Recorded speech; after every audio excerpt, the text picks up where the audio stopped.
रहे हैं हमारा program laws and bylaws और मैं हूं आपकी मेज़बान रिदा संधू। हम हमेशा इसमें आपके लिए कानूनी मामलात डिस्कस किया करेंगे कि जो हमारे डिफरेंट लाइफ के मैटर्स होते हैं, जब वो अदालत में जाते हैं उनको किस तरह से सॉर्ट आउट किया जाता है, उसकी अवेयरनेस का हक इस मुल्क के हर शहरी को है, जिसके लिए हम आपके लिए ये प्रोग्राम लेके आए हैं। उम्मीद है आपको हमारा ये प्रोग्राम पसंद आएगा।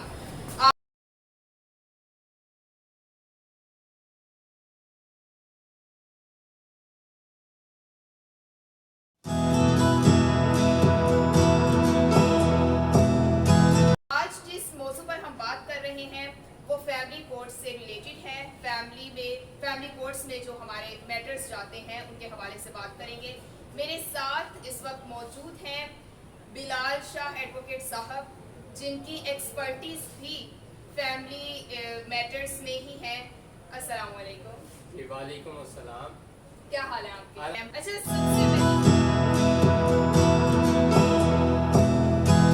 सबसे पहले जो कि हम फैमिली मैटर्स के बारे में बात करेंगे, तो फैमिली कोर्ट्स में किस तरह से सारी उनकी प्रोसीडिंग्स और क्या तरीक़ाकार चलता है। तो सबसे पहले मैं आपसे यही सवाल करूंगी कि फैमिली कोर्ट में कौन से मैटर्स जाते हैं? जी, दौरे हाजिर में जो है वो फैमिली मैटर जो है वो हर घर का मसला बना हुआ है। तो फैमिली मैटर्स में जो मैटर्स आ जाते हैं उसमें जैसा कि डिसोल्यूशन ऑफ मैरिज आ जाता है, उसमें डॉर का आ जाता है, मेंटेनेंस का आ जाता है और उसके अलावा कंजुगल राइट्स का उसमें आ जाता है। ठीक हो गया। बिल्कुल, जैसे एडवोकेट साहब ने भी बात की कि आजकल हमारे मुआशरे में जो तलाक की रेशो है, सेपरेशन का मसला बहुत ज़्यादा इन हो चुका हुआ है, बहुत कॉमन हो चुका हुआ है। एक वो भी टाइम होता था कि जब कहीं कहीं इसका नाम सुना जाता था और जो भी सुनता था तो इसको कंडेम ही किया जाता था, लेकिन अब ये चीज़ बहुत ही ज़्यादा आम हो चुकी हुई है। उसके हवाले से अब अदालत में इसके केसेस भी बहुत ज़्यादा आते हैं और इसमें से फिर काफ़ी मामला निकलते हैं, जैसे माइनर है उसकी मेंटेनेंस हो गई, या वाइफ है कब तक उसकी मेंटेनेंस, या डार का सामान है उसको जो आपने रिस्टोर करना होता है, इसके हवाले से मामला सारे आते हैं। उन्हीं हवाले से बात करेंगे।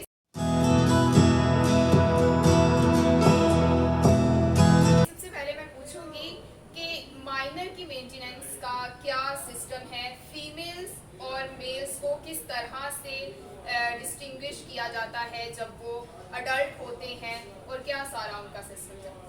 देखें जी, West Pakistan family court act जो है 1964, ये जो है हर तरह से बीवी के और बच्चों के राइट को जो है वो सिक्योर करता है। अब आपने बात की है मेंटेनेंस के हवाले से, तो हर बच्चे का ये हक है कि उसका वालिद जो है उसको खर्चा नानो नफका जो है वो प्रोवाइड करे। तो फैमिली कोर्ट एक्ट जो है ये इस चीज़ को प्रोटेक्ट करती है और जो माइनर का खर्चा है वो लगवाती है बाप से, क्योंकि बाप जो है वो लीगली बाउंड भी है कि अपने बच्चे को जो है वो खर्चा अदा करे। तो इस हवाले से जो है वो फैमिली कोर्ट जो है उनके राइट को सिक्योर करती है। इसमें ये होता है कि जो माइनर होता है मेल, उसका फैमिली कोर्ट जो है वो खर्चा लगा देती है। अब इसका जब केस फाइल किया जाता है तो इसमें ये होता है कि जितनी देर आपका केस चलेगा उतनी देर में आपके लिए जो है वो इंटरम मेंटेनेंस जो है ना वो अलाउ कर दिया जाता है, वो लगा दिया जाता है, जितनी देर आपका केस डिसाइड नहीं होता। फिर जब आपका केस डिसाइड हो जाता है तो वो परमानेंट जो मेंटेनेंस है वो उसका खर्चा लग जाता है। इन केस के देखें, बाप काम नहीं कर रहा होता जी। या और वो विलिंग नहीं होता पे करने के लिए, फिर कोर्ट कैसे मेक श्योर करती है कि इस मेंटेनेंस को मतलब दिया जाए बच्चों को और बीवी को? किस तरह से कोर्ट का ये सारा सिस्टम है?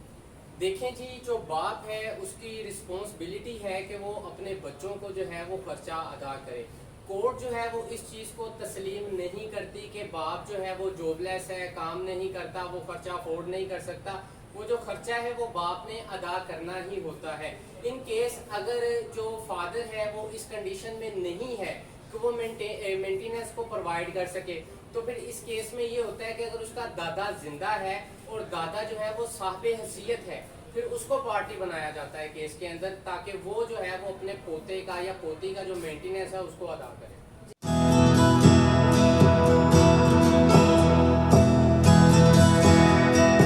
बिल्कुल, इस तरह से राइट को भी मेक श्योर किया जाता है। अच्छा, इसमें जब ये सेपरेशन के सारे मामला होते हैं, डिसोल्यूशन ऑफ मैरिज के। एक मामला होता है जो कि हमारा कस्टम है सोसाइटी का भी, मतलब जहेज जो होता है। जी जी। और औरत के पास ये राइट होता है कि वो उसको क्लेम कर सकती है बाद बिल्कुल। में। तो इसके हवाले से लॉ की क्या प्रोविजंस हैं? देखें, हमारी जो सोसाइटी है, जिस मुआशरे में हम रह रहे हैं, ये हर बाप की ख्वाहिश होती है कि अपनी बेटी को कोई ना कोई कुछ ना कुछ सामान जहेज जो है वो ज़रूर प्रोवाइड करे। तो ऐसा होता ही नहीं है पाकिस्तान के अंदर के बगैर सामान जहेज के कोई शादी की जाए। बहुत शाज़ो नाज़र केसेस होंगे जिसमें ऐसा होगा। तो सामान जहेज जो होता है वो लड़की की मलकियत होता है और उसका हक होता है सेपरेशन के बाद, वो पूरा हक रखती है कि उसको वसूल कर सके। और फैमिली कोर्ट एक्ट जो है वो इस चीज़ को प्रोटेक्ट करती है कि वो उसको सामान जहेज जो है वापस दिलवाए।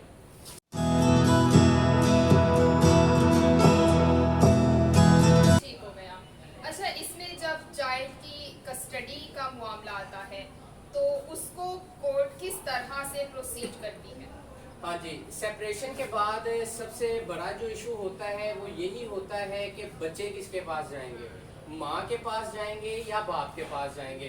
तो ये क्वेश्चन जो है ये कोर्ट ने डिसाइड करना होता है for the welfare of minor, कि माइनर की वेलफेयर किसके पास ठीक हो सकती है, माँ के पास ठीक हो सकती है या बाप के पास ठीक हो सकती है। तो ये क्वेश्चन जो है ये कोर्ट ने डिसाइड करना होता है। नॉर्मली जो है वो माँ जो है वो अच्छे तरीके से अपने बच्चों को जो है वो एजुकेट कर सकती है, अच्छे तरीके से उनकी परवरिश कर सकती है। तो ज़्यादातर ये होता है कि बच्चा जो होता है वो 7 साल तक जो मेल है ना वो माँ की कस्टडी में रहता है, और जो बेटी है वो उतनी देर तक उसकी कस्टडी में रहती है जब तक वो जवान होकर उसकी शादी नहीं हो जाती, और उसका जो मेंटेनेंस होता है वो सारा बाप ने अदा करना होता है। लेकिन जब ये कस्टडी का मामला आता है कि ये तो कोर्ट डिसाइड करती है कि बच्चे ने माँ के पास रहना, बाप के पास रहना, क्या बच्चों की विलिंगनेस नहीं इसमें देखी जाती? देखें जी, जो सेक्शन 7 है वो इस चीज़ को जो है वो प्रोटेक्ट करता है गार्डियन एंड गार्ड एक्ट का, कि बच्चे की वेलफेयर को देखना है कोर्ट ने। ठीक है, इसमें सबसे पहले जो चीज़ डिसाइड की जाएगी वो यही डिसाइड किया जाएगा कि बच्चे की जो वेलफेयर है वो किसके पास ठीक हो सकती है। उसके बाद जो अदर क्वेश्चन है वो डिसाइड होगा। तो इसमें बच्चे की वेलफेयर से मुराद कोर्ट क्या लेती है? बच्चे की वेलफेयर से इसमें मुराद ये है कि बच्चे को जो बुनियादी ज़रूरियात है, जैसा कि तालीम उसका हक है, ठीक है, और उसके बाद उसकी अच्छी तरबियत की जाए, जो डेफिनेटली माँ ही अच्छी तरीके से कर सकती है। बिल्कुल ठीक हो गया। बिल्कुल नाज़रीन, आप हमारा प्रोग्राम देख रहे थे लॉज एंड बाय लॉज, जिसमें हमने कुछ मैटर्स को डिस्कस किया जो कि फैमिली कोर्ट्स में प्रोसीड होते हैं। लॉ की बात की जाए तो ये एक ऐसा दरख्त है जिसमें से शाखें निकलती जाती हैं। इसी तरह से डिफरेंट मैटर्स के ऊपर हम अब आपके लिए प्रोग्राम लेके आते रहेंगे, जिससे आपको अवेयरनेस मिलेगी कि अगर आपका कोई मामला इस तरह से कोर्ट में जाता है तो आप उसको कितने अच्छे तरीके से खुद भी टैकल कर सकते हैं।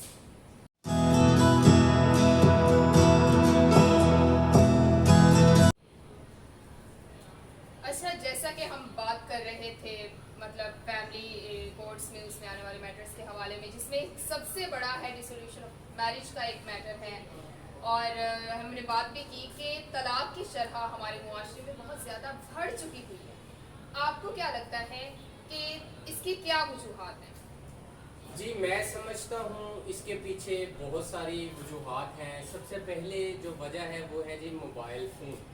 आपने देखा था कि हमारे जो पिछले वालिदैन थे, जो दादा नाना, ये पिछली हम जनरेशन में चले जाएं तो तब मोबाइल फ़ोन का इतना ज़्यादा इस्तेमाल नहीं था, तो तलाक की रेशो भी कम थी।